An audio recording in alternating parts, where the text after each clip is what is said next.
Hindi ba totoo na tatlo kayo rito? Nasa akin ang dokumento, attorney. Yes, sir. PRC. That's only the point. I wanted to establish kapag ang pinag-uusapan, paggasta, mabilis, walang patumangga. Mr. Chair, Philhealth as one institution forgot one thing, na itong perang ito, hindi sa kanila eh. They keep the money in trust. They have that fiduciary responsibility to... Ganon dapat yun eh. So wala talagang malasakit eh. Dr. Pargas, Pag yung pag-alaga, yung pagsinop doon sa pondo, wala kayong pakialam doon eh. Yung pag-disburse, yung pag-spend, ay yun ang mabilis. Tingnan na lamang natin, Mr. Chair. furnishing of copies to the owner. What? Can you speak better than that? Do you have a better explanation than that? Napakasimple ng tanong ko eh. Ano ngayon ang mangyayari doon sa pondo na nirelease ninyo prior to the effectivity of this circular? So it is without authority, it would appear, Mr. Chair. Anong sabi niya? Without authority. Oh, sa walang authority, then what happens to you now? To all of you?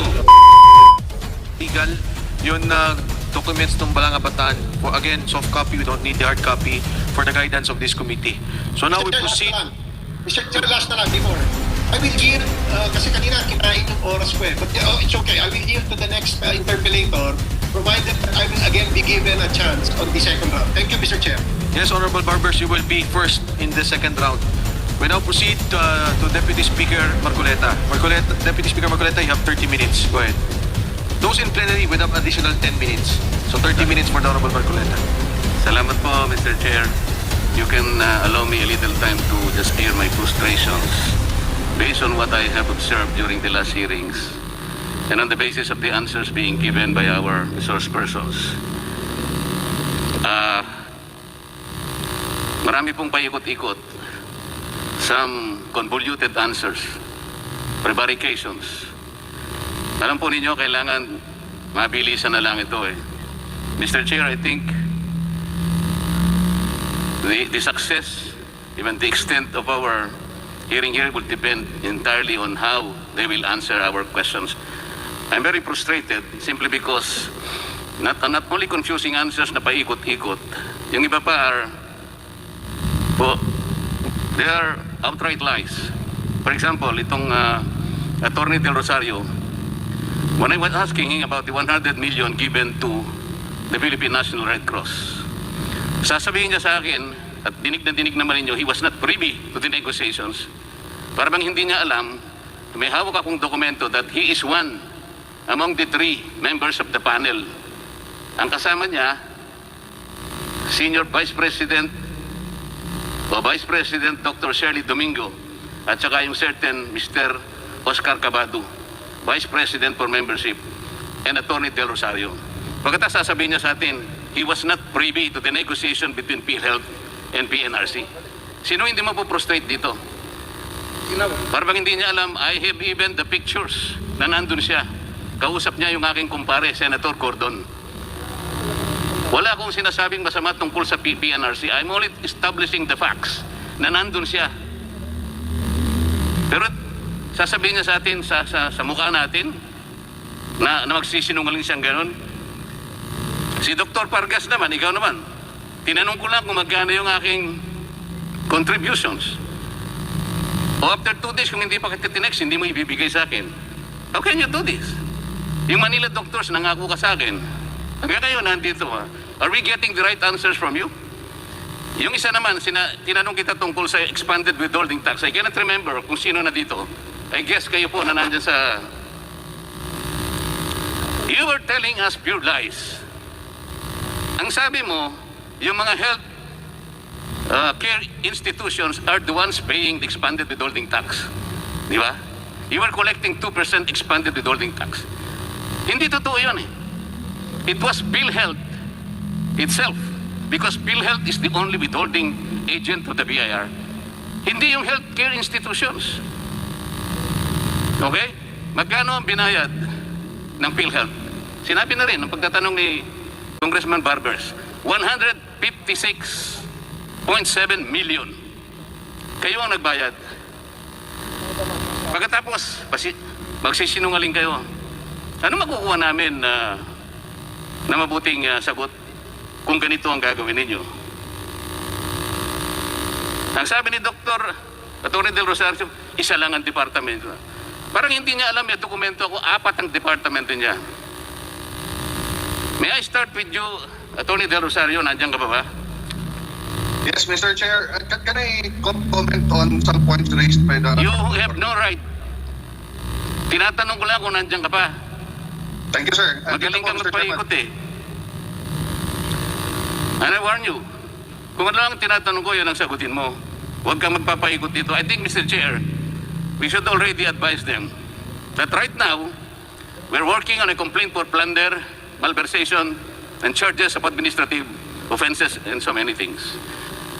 And the final form of this complaint will depend much entirely on the kind of answers that you will give us. Atty. Del Rosario, hindi ba ikaw ang Regional Vice President ng Region 1? Nung Yes, sir. 220 cases against hospitals and doctors were forwarded to your office. Yes or no? Yes, sir. I was once... Yes or no? Yes, I was once Regional Vice President of Philhealth, Region 1. In 2019, nung hindi na ikaw ang Senior Vice President, teka muna, you were asked to file 220 cases. Ilan ang pinail mo? I'm sorry, Mr. President. The ones filing the... I am asking you, out of the 220 cases endorsed to your office, how many cases did you file? The Regional Vice President is not the one filing cases, Mr. President. It's the legal office of the region that files Atty. Del Rosario, I'm warning you, I have documents with me. Huwag mo kong paikutin. I don't care if you're the best lawyer in this country. Pero sa ngayon, sagutin mo lang ang tinatanong ko sa iyo. Because in 2019, nung hindi na ikaw ang Senior Vice President, ito ang lumitaw. Only 3 cases were filed versus St. Catherine Hospital.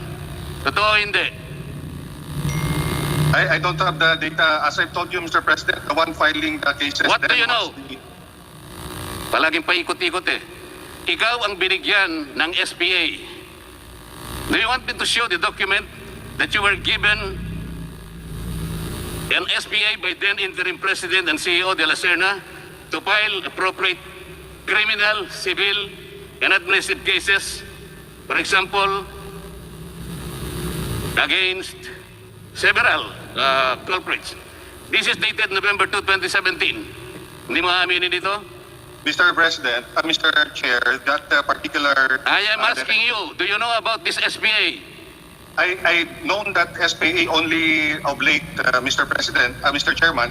I have not seen that that particular document was forwarded directly to I am asking you if you know this because this is an SPA issued to you by Interim President CEO de la Serna, dated November 2, 2017. I have the During that documents with me. Yes, sir. I've already seen that document. But I cannot remember seeing that document in 2017, Your Stop. Honor, Mr. Chair. There was even an endorsement dated 13 September 2017 for the filing of criminal and administrative case against a certain Dr. Martin Corpus. You know this document, don't you? I've seen that document on... Do you know this document? I'm not asking you whether or not you saw the document. Yes, Your Honor. Paikot-ikot ka. Ito, Mr. Chair, ang problema sa taong ito eh. Despite all this, SPA endorsement, 220 cases endorsed to your office since you were acting Regional Vice President of Region 1. Wala kang ginawang pinail na kaso kahit isa. For example, it was also disclosed nung mawala ka na sa Region 1, 11 cases are missing. 10 cases versus Elguira General Hospital. 1 case against Dr. Macario Macaraeg. You deny this? I'm not aware of that, Mr. Oh, yan. President. Yan ka na naman. You remember, I have all the documents. I don't care if you remember or you don't remember. That's your problem.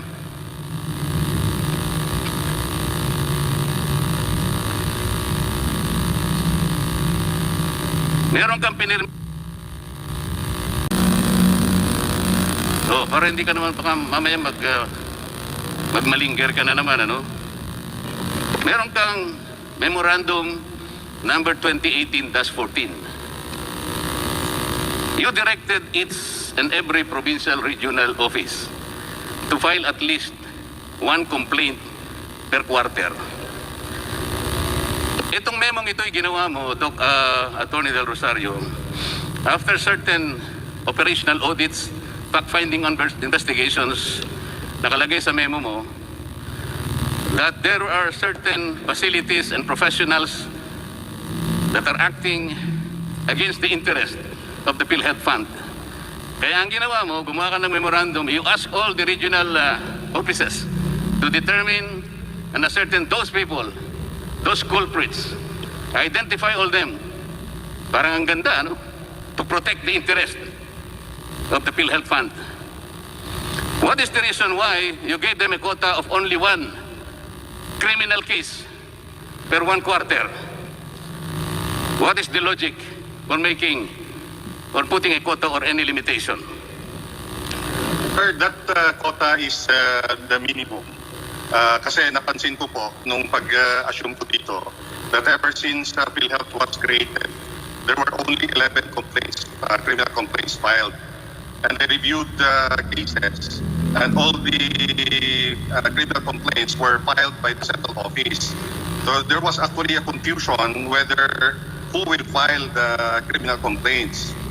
So I issued that memorandum, but at the same time, I recognize the limitations of the regions pertaining to their capacity to process all these cases. Attorney Del Rosario, Yes, sir. alam niyo po dito sa session, si Congressman Marcoleta, Congressman Barsaga, hindi na po dapat sila nagpupunta rito because of the COVID. The least you could do, Attorney Del Rosario, while conducting Zoom, at nandiyan naman po kayo sa Zoom, i-on nyo naman po yung video nyo para nakikita kayo ni Congressman Marcoleta habang nag-interpolate siya. Thank you, Mr. Chair. Kahit hindi ko na siya nakikita, Mr. Chair, mas okay pa sa akin eh. Importante lang sa akin, sagutin niya ng matino yung tinatanong ko. So ang sinasabi mo, Attorney Del Rosario, Yes, sir. ikaw pa lang nag-determine.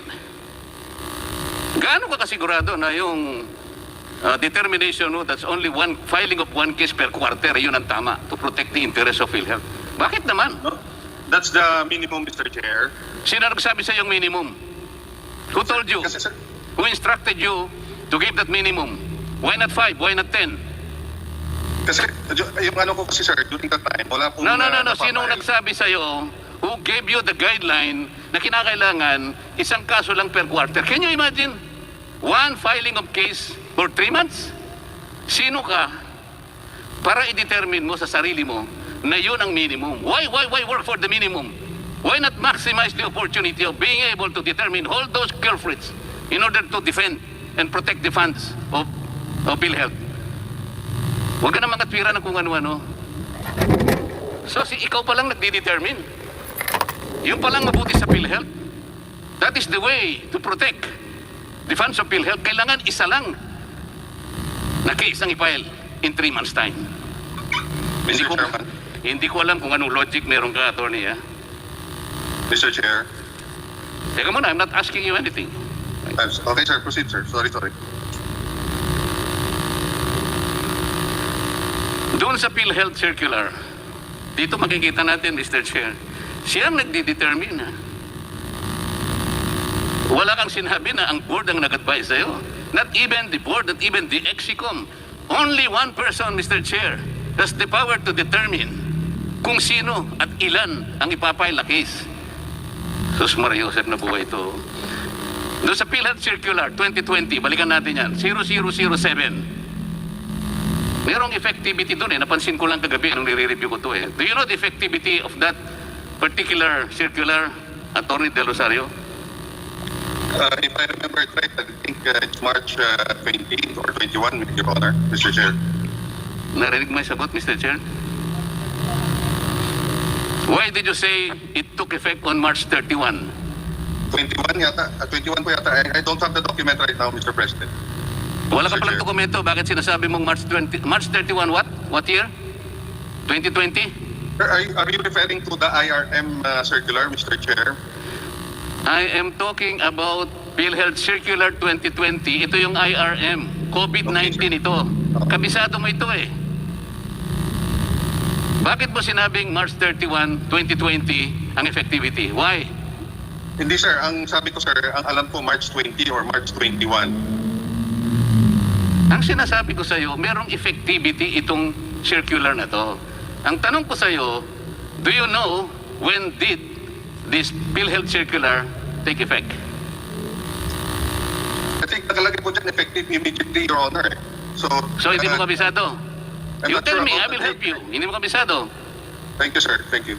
Oh, it takes immediately from its publication in a newspaper of general circulation and take note, 3 copies, certified copies to have been furnished to the Office of the National Administrative Register of the UP Law Center. When did you or PhilHealth furnish the Office of National Administrative Hospital of UP? When? When did Honor of UP Law Center receive the 3 copies from PhilHealth? Sir, it's not my office that is in charge of that. So maybe we can ask the sector. Maybe ka na naman eh. You are the Executive Vice President ng legal sector. You have worked for PhilHealth for 20 years or so. Pati lang itong effectivity. Ito na naman, paikot-ikot ka na naman. Alam mo ito eh. Do I need to tell you or give you the document? Ako mismo Sir. ang ang nag-search eh. Sir, during the Senate hearing, it was mentioned that it was only in June that PhilHealth provided copies to the So Honor. what day in June? What day in June? If I remember it right, it's June 11, yung document shown by Senator Lacson. Alam mo na yun eh. Magmamali ka pa eh. June 11, hindi 7. Do I need to correct you every time? I said June 11, Mr. Chair. Okay. So ngayon alam natin, ito palang IRM took effect legally June 11, 2020. So what happened to the funds that you disbursed prior to the state?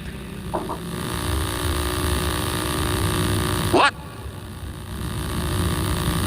Sir, it appears that the requirement of the circular was not satisfied as to the requirement to furnish.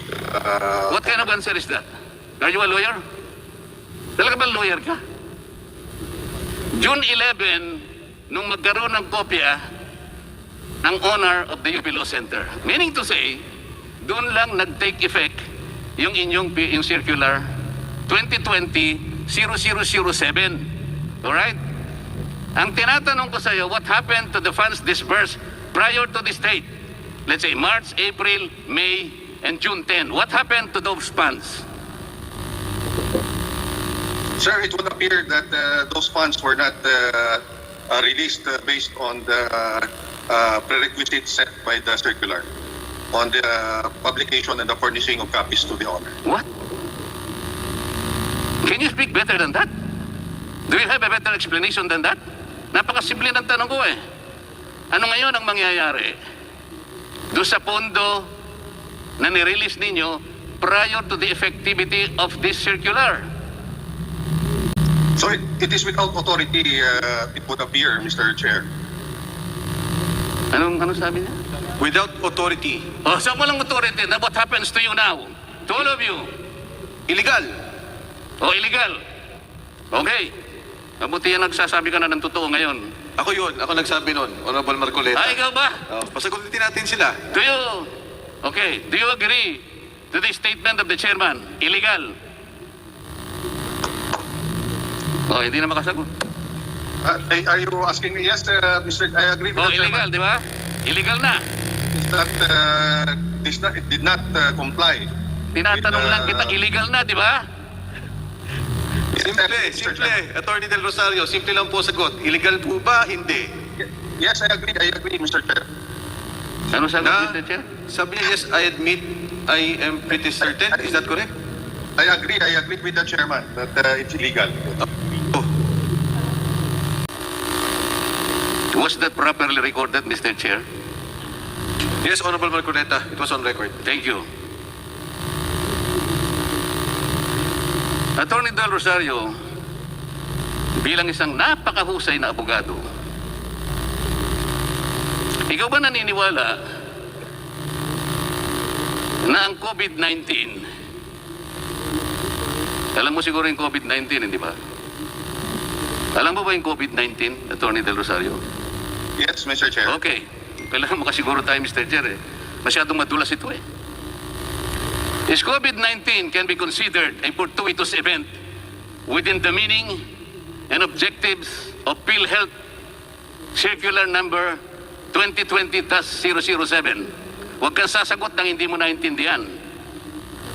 Within the meaning and objectives of Philhealth Circular 2020-007, can COVID-19 be considered a fortuitous event? I think my opinion on the matter, Mr. Chair, is that the fortuitous event is the pandemic caused by the COVID-19 infections, Mr. Chair. Attorney Del Rosario, kung alam mo nasa courtroom lang tayo, ako ang judge, baka pinalabas na kita. Tinatanong lamang kita eh, kung within the meaning and objectives of your own circular, kung makukonsider mo bilang isang mahusay na abogado na fortuitous event ito, you can refer to your circular kung gusto mo. Kabisado mo ito kaysa sa akin. Kung ngayon ko lang nabasa ito eh. Paano ka namang hindi masusuya sa ganitong klaseng mga sagot na? Naniniwala ka ba na ito makaklasify na fortuitous event? Yes, sir. I think that's the intention of the corporation. Yun ang paniwala mo, hindi ba? So, nakalimutan mo, second paragraph nung rational nung Philhealth Circular sinasabi ang ganito. Act of God, like floods, typhoons, di ba? Wars, gera, to effect displacement of communities in several endangered areas. So dito makikita, yung fortuitous event has the capacity to displace a community. Merong physical ano ito eh, merong physical attribute ito, displacement of communities.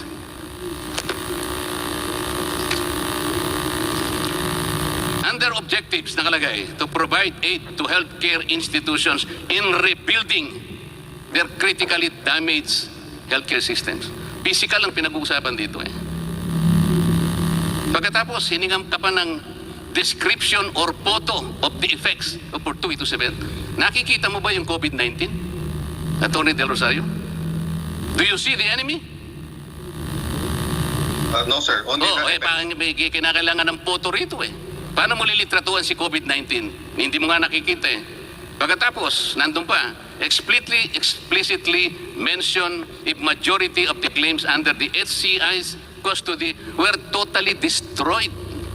Anong ibig sabihin nito? These are collection of words and phrases that denote that something was damaged, physically damaged. Kaya nga kailangan yung IRM eh. Kaya kanina tinatanong kita kung klasifikado nga na fortuitous event. Yes, sir lang ng yes, sir. Pero hindi mo naintindihan ang sarili mong circular.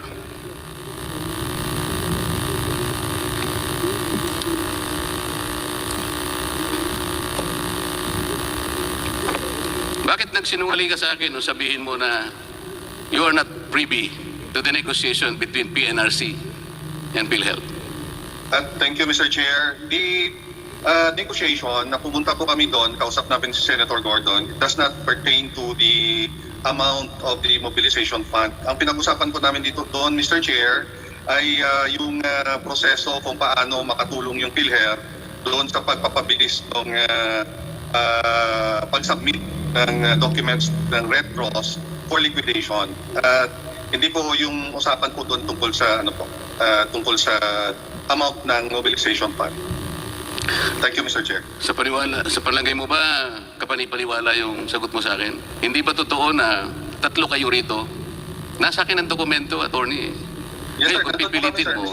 Kung pipilitin mo na magsinungaling ka pa, nasa sayo yun. Okay? Kaya nga sinasabi ko sa iyo kanina, the final form of this complaint for plunder malversation and so on and so forth will depend on the kind of answers that you will give this joint committee.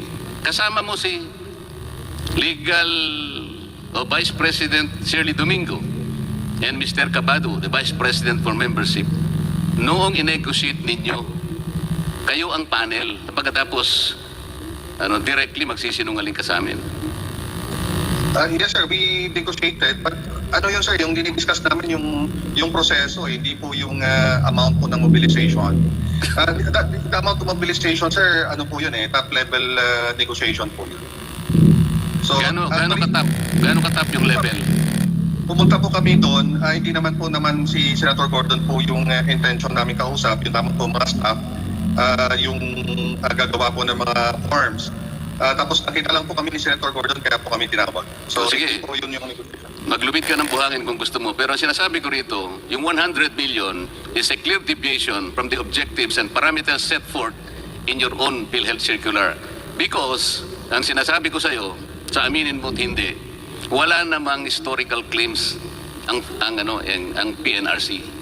So, kailangan explain mo sa amin ano ang basis ng 100 million? Sapagkat akala ko ba, kasi dito lumilitaw, Mr. Chair, yung paggastos, yung pagwaldas ng pera ng PhilHealth, walang patumangga, walang proteksyon. Kaya kapag tatanungin mo sila, ano bang basis nito? Anong guideline dito? Bakit ginamit ninyo yung COVID-19 circular pagkatapos wala namang claims dito? Wala namang i-rebuild, wala namang facilities na gagawin. But you earmark 100 million for PNRC. That's only the point. I wanted to establish kapag ang pinag-uusapan, paggasta, mabilis, walang patumangga. Mr. Chair, PhilHealth as one institution forgot one thing, na itong perang ito, hindi sa kanila eh. They keep the money in trust. They have that fiduciary responsibility to protect this trust. Alam mo, Atty. De Rosario, yung pera mo, kung poproteksyonan mo yun, okay lang kasi pera mo yun eh. Pero ito, kung kinakailangan triplihin mo o sampuhin mo ang pangangalaga sa perang ito, that is the requirement of a fiduciary responsibility. Do you agree or not? We agree, Mr. President. Thank you. Mr. Chairman. Yun ang gusto naming standard sana eh. Hindi ganun eh. Hindi ganun. Mr. Chair, may I direct my questions to other panels? Sino po kaya ang pwedeng sumagot dito? I would think Dr. Pargas would have a hand on that, on the 100 billion ceiling for Philippine National Red Cross. Yun po yung tanong ng Honorable Marcoleta. Sino nagrekomenda ng 100 million at bakit ibibigay? Dr. Pargas. Mr. Chair, Attorney Labe will respond on that. Attorney Labe. Mr. Chair, good afternoon. I'm not privy to the 100 million, but I understand how they funded this project, Mr. Chair, because the expanded targeting testing was computed at 2% of the 13 million population in NCR at the time, Mr. Chair, and it's about, I think, 900 million. But as regards to the advance payment of the 100 million, I was not part of I'm not privy to that, Mr. Chair.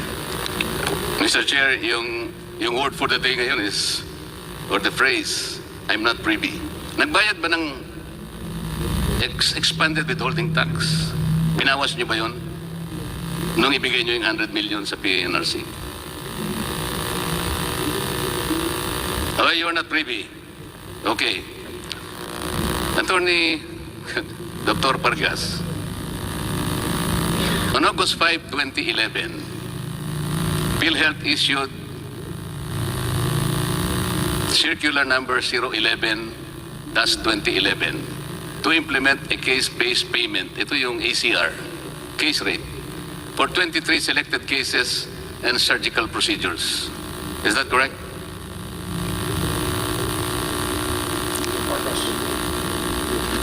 Yes, Mr. Chair. You know, you cannot blame me if I expect, faster answers kasi circular ninyo to eh. Ako, 2-3 araw ko lang nabasa ito eh. But I can commit them into memory if I want to. It was signed by our president then on August 5, Mr. Chair. Yeah, that is correct. And in this circular, it says that it should be reviewed every 6 months. Is that correct? Yes, Mr. Chair. Every 6 months. Positive, okay? Yes? Yes, Mr. Chair. Okay. On October 29, 2013, Philhealth issued circular number 0031, series of 2013, to implement an all-case rate policy. Correct? Yes, Mr. Chair. Correct? Yes, Mr. Chair. Okay. The objectives are as follows. Reduce claim processing or time turnaround TAT. Increase PhilHealth support value. Rationalize reimbursement rates. And give technical efficiency for providers. Okay. Isa-isahin natin, Dr. Pargas. Achieve technical efficiency for providers. Did we achieve this? Yes, Mr. Chair. How can you say that? Technical efficiency for self-providers. Katakot-takot na audit observation memo. Inulang kayo ng napakaraming notice of disallowances concerning the payments to these hospitals and care capacity. Pagkatapos sasabihin mo, how could you even say that? Achieve technical efficiency for providers. Rationalize reimbursement rates. Okay. Have we rationalized reimbursement rates? Have we? Tinanong nga kita nung isang araw what will happen to the excess payment given to the hospital? Sabi mo sa hospital na lang yun. Is that the way you rationalize reimbursements, Dr. Pargas? Ang kanyang intervention is only 10,000 pesos. Binayaran mo siya ng 15,000 pesos. Yung 5,000 napunta sa hospital. That is rationalization. That is rationalization. Mr. Chair, with regard to the one, ang prinsipyo po kasi ng case rate really is dahil fixed po siya, meron po talagang mga kaso na maaaring mas mataas ang nagagastos. Alam pero na maaari natin po yun, mas Dr. mababa. Pargas. We've been there. Ulit-ulit na tayo dyan. But the system is bad. It is not correct because it is not a system where you were able to get back the excess fund para magamit uli ng PhilHealth. That is the most ideal thing to do. You remember the bus conductor or the bus inspector? I've been telling you. You Yes, remember Mr. the inspector in the trains? Yes, Mr. Ganon Chair. dapat yun So wala talagang malasakit Dr. Pargas, I'm sorry to say, pero ang audit report nyo, since that time, parating negative. Wala kayong naging auditing report na positive. Precisely. Kaya nga itong mga objectives na ito na binabasa ko, walang natupad dito Example, paano mo na-reduce yung claim processing? Dahil mabilis kang magbayad. Siyempre, wala na kahit na ba masumobra pa ng 10,000 ito Ano naman ang paki ninyo? Hindi talaga, ang lumilitaw dito sa pagsusuri namin dito, pag yung pag-alaga, yung pagsinop doon sa pondo, wala kayong pakialam doon Yung pag-disburse, yung pag-spend, yun ang mabilis. Tingnan na lamang natin, Mr. Chair. Ang pagkakaalam ko, the number 2 killers, mortality, na pumapatay sa tao, sa ngayon, number 1, heart diseases. Number 2, vascular diseases. Number 3, malignant neoplasma. Ito yung cancer. Bakit ang nangyari, Dr. Pargas, ang tatlong yung top ninyo na ailments na binabayaran under all case rate, pneumonia, gastroenteritis, and UTI. What happened to the 3 topmost killers in this country? Did you ever think about this? Did you adopt a study? Mukhang talagang walang pag-aaral dito. Somebody have been telling me na ito po talagang minadali. Now we are able to confirm all this. Even by way of your answers, you are not able to reply to us with certainty, with conviction, and in all honesty, I am frustrated with the answers that you are giving us. Ang gusto ko lang kaya ako nagpunta rito, Mr. Chair, I wanted to see that Attorney Del Rosario. I want to tell him in his face how frustrated I am in giving me all these answers. These silly answers. Alam po ba ninyo, Dr. Pargas? Alam ko Nagre-research din ako maski mahirap Ang daming adverse COA findings sa inyo. For example, less than a year after the ACR was implemented. Na-implement kasi you started with 23. So 2011. Less than a year after the ACR implementation, PhilHealth suffered financial bleeding. Ang dami. It was triggered by spate Overpayment. notice of disallowances. Ang dami. Let me cite examples. Region 5, Dr. Pargas. Notice of disallowance dated September 12. 2,273,000, blah, blah, blah. Audit observation memo, PCH. Philhealth is not protecting. Ito yung observation mismo, Ang sakit nito, Philhealth is not protecting the interests of its members and instead benefiting the institutional healthcare providers. Baliktad, Ito yung observation ng... I'm not sure if you... Honorable Marcoleta, with apologies, can you wrap up? I am trying, Mr. Chair. But I think you will have to forgive me if I continue. I continuously forgive you, Thank you. Honorable Marcoleta. Region 12, audit observation memo, questioning the validity of benefits claims payment of 4.6 million due to lack of statement of accounts from HCIs. Region 2, notice of disallowance dated August 31, 2018, disallowed the overpayment of 56 million. NCR, various notice of disallowances disallowing the payments of some 54 million pesos.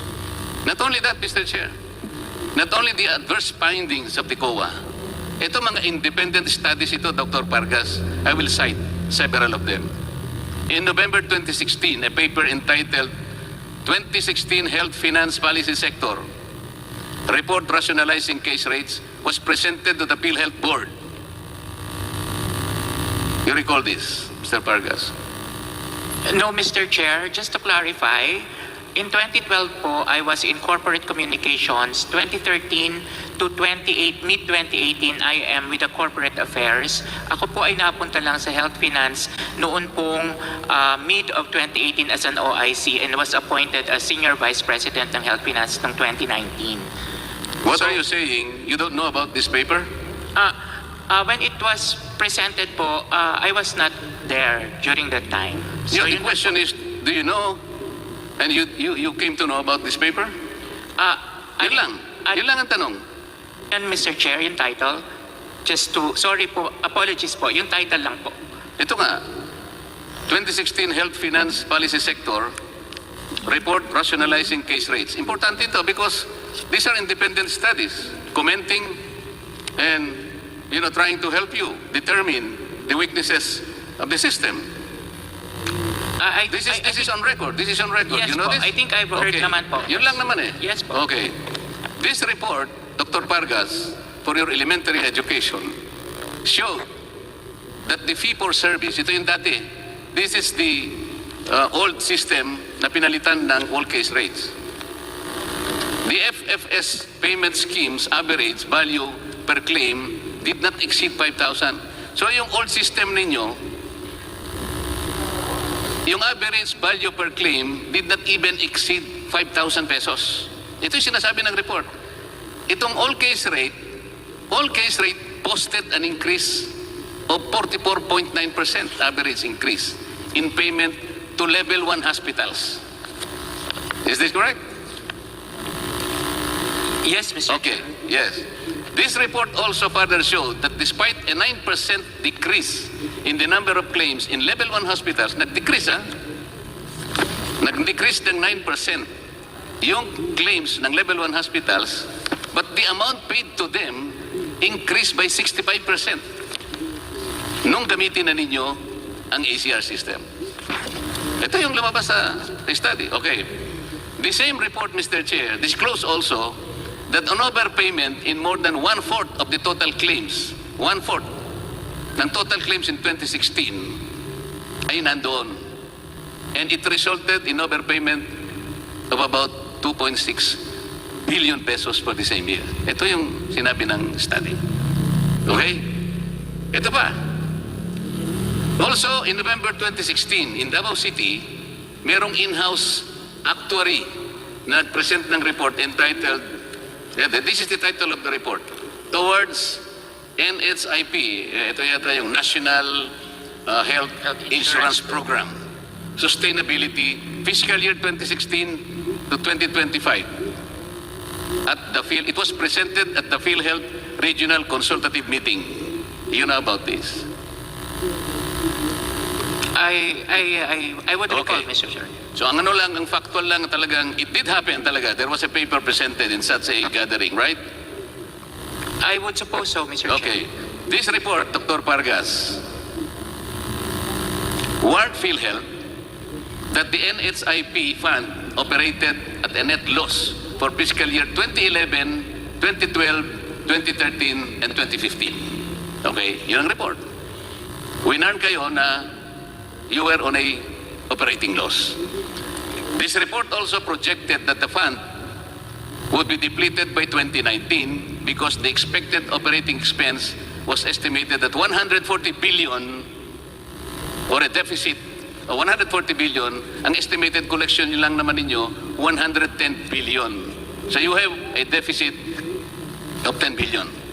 Honorable Marcoleta, mukha naman pong agree naman po si SP Vargas sa lahat ng mga binanggit ninyo at tama po yung inyong mga pinunto. I'll give you time to wrap up and the next is the Honorable Rimulya. Sa likod nyo lang po ang kagalang-galang po. Yes sir, pero ito namang si Congressman Rimulya kasi kaibigan ko naman ito talaga. Pagpapasensyahan ako nito. Isa na lang kasi pong... Sige po, Honorable Marcoleta. Dr. Vargas, in 2018, ito mas importante itong mga independent studies na ito eh. A 2018 World Bank paper entitled Striving for Equity and Efficiency, an assessment of provider payment reforms in the Philippine health sector. Meron din ito. This World Bank paper recommended the revision. Tandaan po ninyo, kung wala po kayo dito, dapat naman meron kayo. This World Bank paper recommended the revision of the ACR payment mechanism, noting that case rates fix the amount that providers receive in advance and eliminate the option of uncontrolled balance billing in public and private hospitals. Ito yung dapat ninyong makita. It further noted that when PhilHealth switched to case rate payments, it failed to put in place a cost control mechanism. Ito yung pinakamabigat. Kaya ang sabi nga natin, talagang datasang baka na nga. Ito, tatagalog ko yung isa para mas matindi. Sabi pa nito, ang dalawang pinaka-importanting aspeto ng polisiya ng ACR or all case rate, maganyak ang tagabigay ng serbisyo na maging technically efficient at maprotektahan ang mga pasyente sa mga panganib na pampinansyal na hindi matutupad sa paraan ng pagkakadisenyo ng ACR policy. Ang konklusyon, mismong na-request na gawin para sa PhilHealth at DOH, at ang payo kay DOH ganito, the fundamental shortcoming in the way the case rate payment mechanism has been implemented is exactly the same as the PFFS. Ito yung nakaraan, with the ACR payment serving really as a discount off the hospital service charge. Napakasakit po na ito. Pero ito, these are all, I'd say, mga guidelines na binigay sa inyo, pambukas isip sa inyo, pero balikan na kita, huli na po ito sapagkat marami pa akong itatanong pero second round na lang ako. The last hearing, Dr. Pargas, sabi mo sa akin, sa lahat ng nangyayaring ganito, the structural deficiency in the system of collecting the balances, kung meron man, sabi ko, pinag-aralan mo ba? Ang sabi mo sa akin, aaralin nyo pa lang. Paano nangyari yun? Yung inyong policy, dapat every 6